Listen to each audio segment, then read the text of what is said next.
Meghalaya Chief Minister Conrad K. Sangma today informed that the state government has taken the decision that it will not hand over the MeECL to the private power companies. Speaking to the media, the Chief Minister informed that the state government has taken the decision to ensure that the MeECL thrive and continue to serve the people of the state like in the previous years. That are there working even as we speak. A large number of them are in Garo Hills. Some are there in Khasi Hills also, and some are there in Jayante Hills also. So across the state, the DFs have been there for quite some time. It's not a new concept. With that background, yesterday, the Power Department, led by the Power Minister himself and the Chairman of MeCL, had a detailed meeting with me, which lasted for quite some time, where they have shown the different aspects of power and also different steps that they will take to ensure that the reforms take place to achieve the overall revenue that is expected and also to reduce the AT&C losses if given a chance. And they stressed again yesterday that the DF option should not be taken.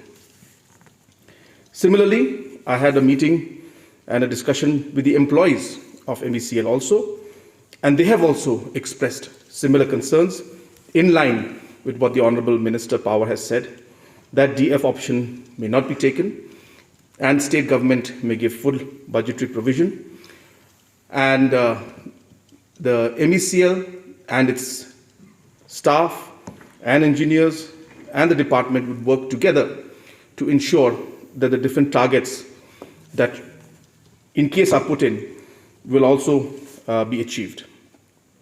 Today in the cabinet, all these aspects of what are the pros of going with DF, what are the cons of going with DF, and similarly what are the pros and cons of not going with DF were presented to the cabinet. It was also clarified to the cabinet that these funds are going to come out from the same pool of resources that the state government has. So therefore, any payment or any support that is given, which will be, as I said, a budgetary provision, will come out, in case we have to pay, will come out from the overall development budget of the state, therefore impacting the overall development aspect also. So all these aspects were made very clear to the cabinet. And in the cabinet meeting, I also expressed the concerns that the Power Minister had given, and the cabinet also heard that. And considering the request that has been put in by the Power Minister, the Power Department, the MeCL management, and the MeCL employees, and giving the commitment that reforms will take place, the cabinet today decided that we will give a chance to the MeCL and to the Power Department with 100% budgetary support for the Atmanirbhar loan. But this support of 100% will come along with certain targets that need to be met in a time-bound manner. And number two, that there has to be some kind of a security in terms of mortgage of assets to the government of Meghalaya to ensure that there is some kind of safety and security for the state government also. So with that, we concluded the meeting, and we have asked the Finance Department and the Power Department to work out in detail the different targets that the Power Department and MeCL specifically will achieve, and based on that, we will move forward.